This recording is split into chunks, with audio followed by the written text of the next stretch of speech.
కొందరికి పంటి పైన yellow, brown or white stains ఉంటాయి. ఈ స్టెయిన్స్ బ్రష్ చేసినా పోదు, ప్రొఫెషనల్ డెంటల్ క్లీనింగ్ చేసుకున్నా గానీ పోదు. ఈ కండిషన్‌ని డెంటల్ ఫ్లోరోసిస్ అంటారు. పెరిగే పిల్లల్లో 1-8 ఇయర్స్ ఆఫ్ ఏజ్ అప్పుడు పళ్ళు డెవలప్ అవుతూ ఉంటాయి.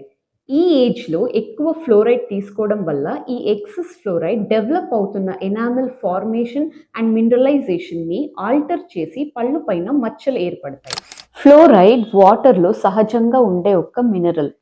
కొన్ని ప్రదేశాల్లో ఈ ఫ్లోరైడ్ లెవెల్స్ గ్రౌండ్ వాటర్‌లో ఎక్కువగా ఉంటుంది. ఇలాంటి ఏరియాస్‌లో ఉన్నవారికి డెంటల్ ఫ్లోరోసిస్ ప్రాబ్లమ్ కామన్‌గా ఉంటుంది. ఫ్లోరోసిస్‌కి సివియారిటీ బట్టి ట్రీట్మెంట్స్ ఉన్నాయి. మైల్డ్ ఫ్లోరోసిస్‌కి bleaching and icon resin infiltrations లాంటి ట్రీట్మెంట్స్ ఉన్నాయి. మోడరేట్ టు సివియర్ కేసెస్‌కి కాంపోజిట్ ఫిల్లింగ్స్ లేదా సెరామిక్ వినియర్స్ చేసుకోవచ్చు. మోర్ సివియర్ ఫ్లోరోసిస్‌కి ఫుల్ కవరేజ్ క్రౌన్స్ అవసరం పడుతుంది. ఎప్పుడైనా ఆలోచించారా? ఫ్లోరైడ్ వల్ల ఫ్లోరోసిస్ వస్తుందని తెలిసిన డెంటిస్ట్‌లే ఫ్లోరైడ్ టూత్‌పేస్ట్‌ని రికమెండ్ చేస్తారు. ఎందుకంటే మినిమమ్ కాన్సంట్రేషన్స్‌లో సేఫ్ డోసెస్‌లో ఫ్లోరైడ్ వల్ల టీత్‌కి చాలా బెనిఫిట్స్ ఉంటాయి. ఇనిషియల్ క్యావిటీస్‌ని రివర్స్ చేయడంలో, టూత్ రీమినరలైజేషన్ అండ్ ఎనామెల్‌ని స్ట్రాంగ్ చేయడంలో ఫ్లోరైడ్ హెల్ప్ అవుతుంది. పిల్లలు టూత్‌పేస్ట్‌ని స్పిట్ చేసేలా పేరెంట్స్ చూసుకోవాలి.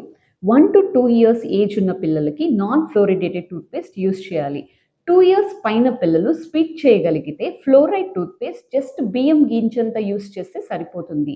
అదే 3 ఇయర్స్ అబోవ్ పిల్లలకి చిన్న బఠానీ సైజ్ అంత టూత్‌పేస్ట్ యూజ్ చేయాలి.